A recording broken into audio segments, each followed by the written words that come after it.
Hello student, मैं अभिषेक गुप्ता स्वागत करता हूं आपके अपने YouTube channel Abhishek classes for commerce में। लास्ट हम लोगों ने बिल ऑफ एक्सचेंज टॉपिक पर कुछ जनरल एंट्रियाँ सीखी थी, जो कि हमने बिल डिस्काउंटेड फ्रॉम बैंक इस टॉपिक तक हमने सीख ली थी और कुछ दो क्वेश्चन भी किए थे। आज हम उसी सीरीज़ को आगे कंटिन्यू बढ़ाते हुए कुछ और एडिशनल जनरल एंट्रियाँ हैं वो सीखेंगे। चलिए सीखते हैं। मैंने लास्ट टाइम आपको बताया था इस पूरे बिल ऑफ एक्सचेंज में तीन पार्टियाँ होती हैं, सेलर, परचेज़र और क्रेडिटर।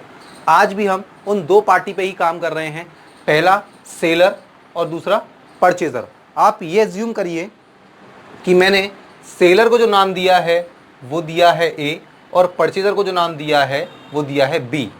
आई मीन जहाँ जहाँ सेलर यूज होगा वहाँ मैं अब सेलर ना लिखकर ए लिखूंगा और जहाँ जहाँ परचेज़र यूज हो रहा होगा वहाँ परचेज़र ना लिख के बी लिखूंगा। क्लियर है बात? ठीक है। सबसे पहला एक और केस आता है, बिल इंड्रोस टू क्रेडिटर। देखिए यहां से क्रेडिटर का रोल स्टार्ट हो गया। अब थोड़ा सा स्टोरी बेस पे चलते हैं। क्या है, ए, बी और ये सी। हमने ए किसको माना था? सेलर। बी किसको माना था? परचेजर। और सी है क्रेडिटर। भाई बी ने ए से गुड्स परचेज किया, ठीक है।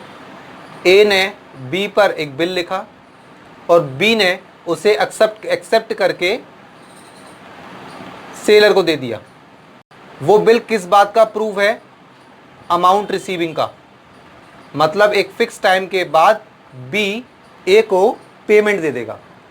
अब क्या हुआ, जो बिल ए को रिसीव हुआ है वो बिल ए दे देगा सी को। क्यों दे देगा?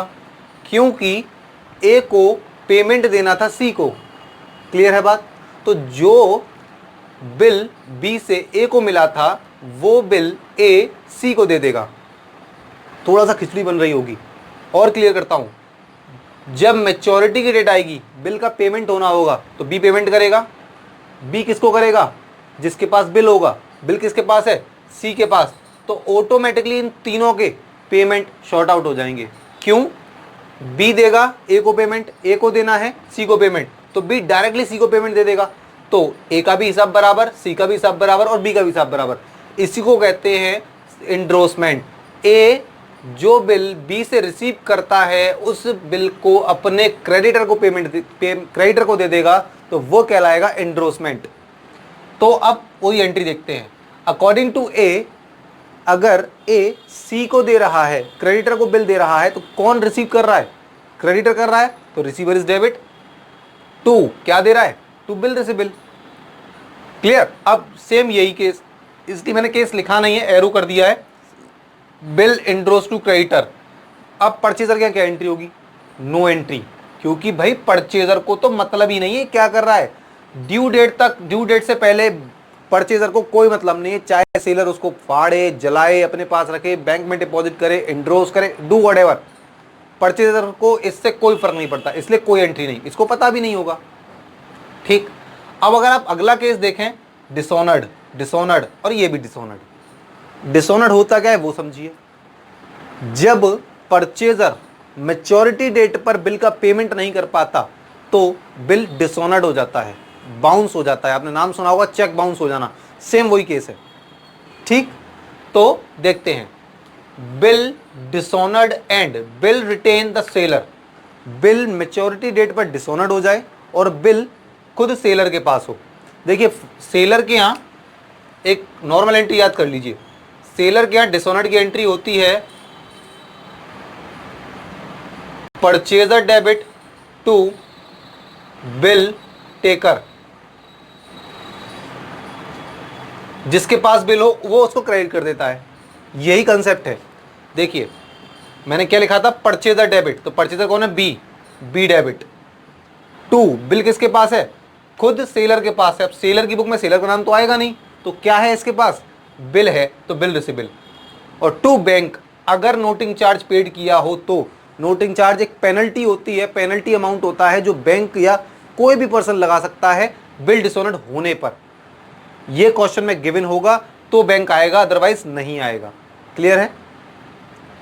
अब अभी हम सेलर की बात करेंगे। Bill dishonoured and bill from bank. आपने बिल को डिस्काउंट करा रखा है बैंक से, मतलब बिल किसको दे रखा है, बैंक को, तो बिल किसके पास है, बैंक के पास। According to this entry purchaser debit to bill taker, who is the bill taker in this transaction, bank, तो एंट्री हो जाएगी purchaser debit to bank. Next case है bill discounted, sorry bill dishonoured and bill endorsed to creditor, यही वाला, मतलब आपने Andros किया था, अब बिल डिसऑनर्ड हो गया और बिल किसके पास है, क्रेडिटर के पास, तो फिर ये एंट्री लगाइए परचेजर डेबिट टू बिल किसके पास है, क्रेडिटर के पास, तो bill debit to creditor. Clear. यही सेम 3 केस यहां पर आ जाएं, क्या, bill dishonoured and bill retain the seller, bill dishonoured and bill discounted from the bank, bill dishonoured and bill endorsed to creditor. इन सारे केस में इसके यहां परचेजर क्या एक एंट्री चलेगी, bills payables account debit, noting charge account debit to seller, चाहे bill discounted करा दिया हो, बैंक के पास हो, एंड्रोस कर दिया हो, या फिर बिल सेल्फ सेलर के ही पास क्यों ना हो, कोई भी केस हो वो एक ही एंट्री करेगा। उसका रीजन क्या है, भाई इस परचेजर को तो पता ही नहीं है कि बिल उसके ही पास है, डिस्काउंट कराया है या क्रेडिटर को दिया है, कोई भी इंफॉर्मेशन नहीं है, क्योंकि इसके पास इंफॉर्मेशन तो तब आती है मैच्योरिटी डेट पर, और मैच्योरिटी डेट पर बिल डिसऑनर्ड हो गया है, बिल डिसऑनर्ड भी मैच्योरिटी डेट पर ही होता है। क्लियर। तो डिसऑनर्ड के केस में परचेजर क्या केवल एक ही एंट्री होती है, bills payables account debit to a, अगर नोटिंग चार्ज दिया गया है तो नोटिंग चार्ज डेबिट हो जाएगा, अदरवाइज नहीं होगा, नॉर्मल एंट्री हो जाएगी बिल्स पेबल्स टू सेलर, मतलब ए। तो ये थी डिसऑनर्ड के केस की एंट्रियां। नेक्स्ट वीडियो में, नेक्स्ट क्लास में हम लोग डिसऑनर्ड से रिलेटेड ही क्वेश्चन को सॉल्व करेंगे। तब तक आप लोगों का होमवर्क यही है कि इसको आप लर्न करिए, समझिए, कोई भी प्रॉब्लम है तो मुझे आप कमेंट करिए, ठीक। तब तक के लिए मुझे दीजिए इजाजत, बने रहिए हमारे साथ और हमारी वीडियो को ज़्यादा से ज़्यादा लाइक करें, शेयर करें, सब्सक्राइब करें। Thank you so much.